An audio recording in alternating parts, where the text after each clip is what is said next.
Good morning. This morning we read from Ecclesiastes. We read chapters 4 to 6. The writer Solomon goes on to talk about how pointless life is. He talks first in this passage about the oppressed. He said there are some people whose whole life is miserable because of their oppressors. It would be better if they'd never been born. And if this life is all there are some people whose lives are miserable from beginning to end. They are under the hand of evil oppressors, and their life brings them no joy and no satisfaction. And we can see what he means in that. But then he goes on to say that if people try and achieve, if their achievements spring from one person's envy of another, if they live a competitive life, and there are many today who live competitive lives, they've really got all that they need, but they still stress and strain because they are comparing themselves with others, and their life is lived in constant competition with others. He said this will never bring you satisfaction. It's like chasing the wind. He talks about then the importance of companionship. He said one of the great blessings is having those people who are really close to us, who will defend us, who will look after us. He talks about political advancement. He said there was an old foolish king who was replaced by a poor wise youth.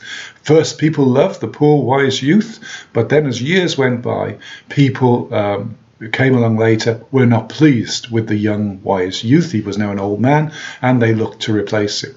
In democracy, we see it. All political careers, it said, end in failure. Eventually, people tire of those who rule over them and desire someone else to take over. This too is meaningless. He said, be careful with what you say. Make sure if you speak before God, you keep your promises to him. He talks about that riches are meaningless. Whoever loves money never has enough, and we see that. We see people who you think, well, if I had that much money, I'd retire, I'd take it easy. But no, there are those who are never satisfied, always looking for more and more. Wealth hoarded to the harm of its owners. And there he says, this just makes people miserable. What's the point of life? He goes on. And he says that however you get on in life, eventually you die. Whether you're rich or poor, eventually you die, and you leave all that you've gathered before you.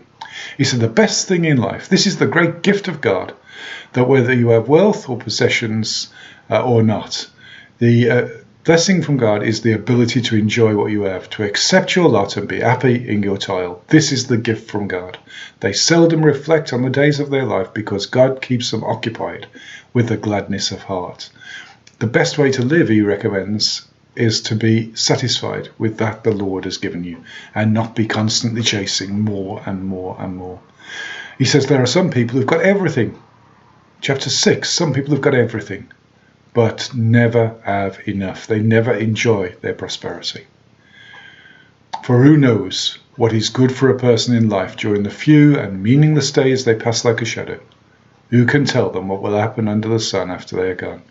And again, he's hammering home this theme, that however you live in this life, if it's not for eternity, what you do is meaningless, pointless.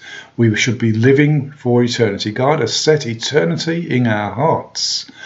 Life is short, but eternity is long. Life, ultimately, whatever you achieve, is fairly meaningless if it's not for the reward of eternity.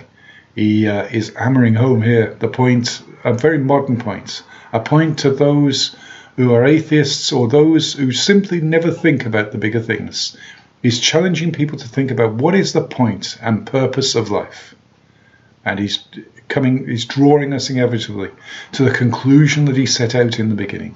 God has set eternity in the hearts of people. We don't live for this temporary life because that's meaningless. We have set our hearts and our affection on things above. The Lord bless you today. Amen.